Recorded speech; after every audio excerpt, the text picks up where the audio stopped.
All dear friend, welcome back to my channel Moumita Basak. মনটা ভালো নেই গো। বুনোর রিপোর্টটা পাঠানোর পর থেকে বুনোর রিপোর্টটা বুনোর বাবার ফোনে পাঠিয়ে দিয়েছে। তারপর থেকে বুনোর বাবারও মন খুব খারাপ, আমারও মন খুব খারাপ। যদিও পুরোটা তো বুঝতে পারি না, পুরোটা তো ডাক্তার ছাড়া কেউ বুঝতে পারে না। তবু ওই যে বুনোর বাবার যে বন্ধুর কথা সকালের ভিডিওতে বলছিলাম, উনি তো ল্যাবরেটরিতেই কাজ, মানে ওখানেই ওই মানে ওই সবই কাজ করেন। ঠিক বলতে পারছি না আমি যে উনি অ্যাকচুয়ালি কী কাজ করেন, কিন্তু ওই সব নিয়েই থাকেন উনি। মানুষের ডিপার্টমেন্টটা, মানুষের ব্যাপারটা, আর ওনার ওনার আবার বন্ধু পশুদের ব্যাপারটায়। তো কিছুটা তো বুঝতে পারেন। তো রিপোর্টে দুটো জায়গা লাল রয়েছে, তো কিডনির প্রবলেম আছে। তোমরা তো জানো ওদের পক্ষে কিডনির প্রবলেম কতটা সর্বনাশা। কিডনির প্রবলেম তো সবার পক্ষেই সর্বনাশা, কিন্তু মানুষের তাও দুটো কিডনি যতক্ষণ না পুরোপুরি পচে না যায় তাও অনেকটা থাকে, আমার বাবার যেরকম। কিন্তু পশুরা অতটা করতে পারে না। আমাদের ওই আগের জগৎপুরের পাড়ায় একটা মানে কুকুর, গোল্ডেন র্যাটিভারই মনে হয়, রাতারাতি কিডনির প্রবলেম হলো। রাতারাতি মানে হসপিটালে তার পরের দিন নিয়ে গেল, সাফার করতে পারলো না, ওখানেই শেষ হয়ে গেল। বুনোর বাবার পুরো মানে ভেঙে পড়েছে, ব্যাটা ছেলে মানুষ তো দেখাতে পারে না। আর আমিও বুনোর বাবাকে খুশি করার জন্য এটা ওটা বলছি, নিজেকে শক্ত দেখাচ্ছি, কিন্তু ভেতর থেকে তো আমিও শেষ। এবার বাকিটা ভগবান আর তোমাদের আশীর্বাদ। মানুষের আশীর্বাদে অনেক পাওয়ার থাকে। নিরীহ পশু, অবলা জীব, ছোটবেলা থেকেই অসুস্থ, ওর মাটা অসুস্থ, কি বলবো আর।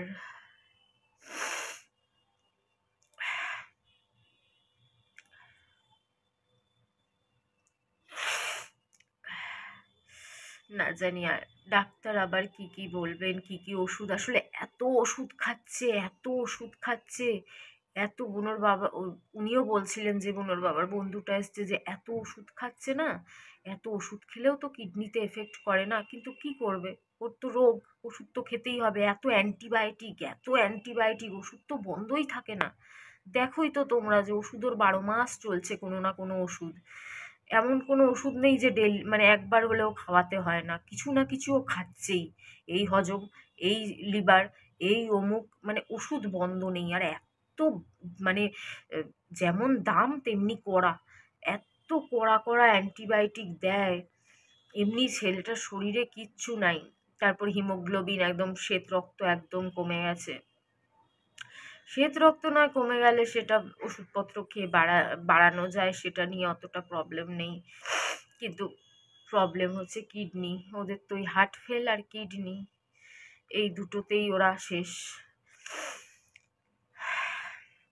বুনোকে ছাড়া আমাদের লাইফ তো আমি ভাবতেই পারি না।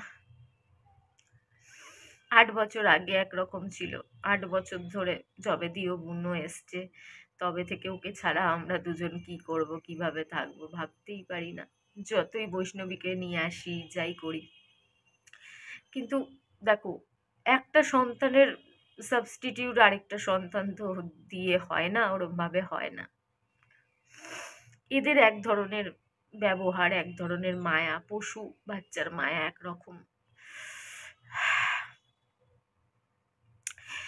এটা দিয়ে ওটা, ওটা দিয়ে সেটা তো পূরণ হয় না।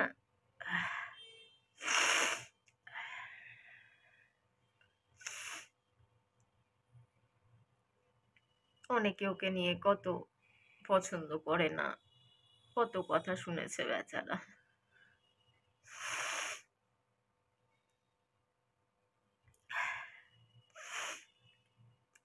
তোমরা একটু ভগবানের কাছে প্রার্থনা করো যাতে আর যাই হয় ওষুধ খেয়ে যাতে টিকে যায় আর কটা বছর।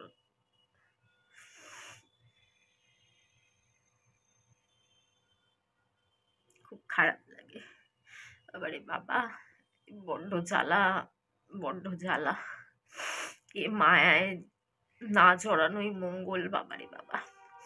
ওই রাস্তায় দেখি, রাস্তায় বিস্কুট খাওয়াই, ওই অবধি ঠিক আছে।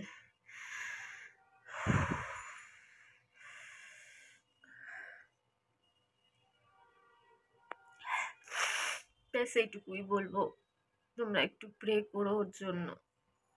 আমার উপর রাগ থাকুক যাই থাকুক, ও তো কোনো দোষ করেনি, আমি বা কি দোষ করেছি আমি বুঝি না, যাই হোক সেটা আলাদা ব্যাপার, কিন্তু ও তো কিছুই করেনি।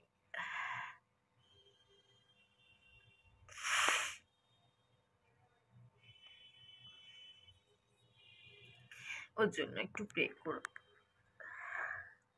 ভালো থেকো সবাই, আর এই মায়া থেকে পারলে দূরে থেকো। কারো যদি নেওয়ারও ইচ্ছে থাকে এরকম কিছু, অনেক ভেবে চিনতে নিও। এই মায়া সহ্য করা খুব কষ্টকর, খুব কঠিন। এর থেকে মনে হয় একা থাকা অনেক ভালো। রোগ বি না হলেও, অসুখ না হলেও, এরা তো এমনিতেই খুব তাড়াতাড়ি আমাদের ছেড়ে চলে যায়, এদের তো আয়ুও বেশি না, না? সেই মায়াটাও কি কম যে 10 বছর পরে চলে যাবে, 15 বছর পরে চলে যাবে?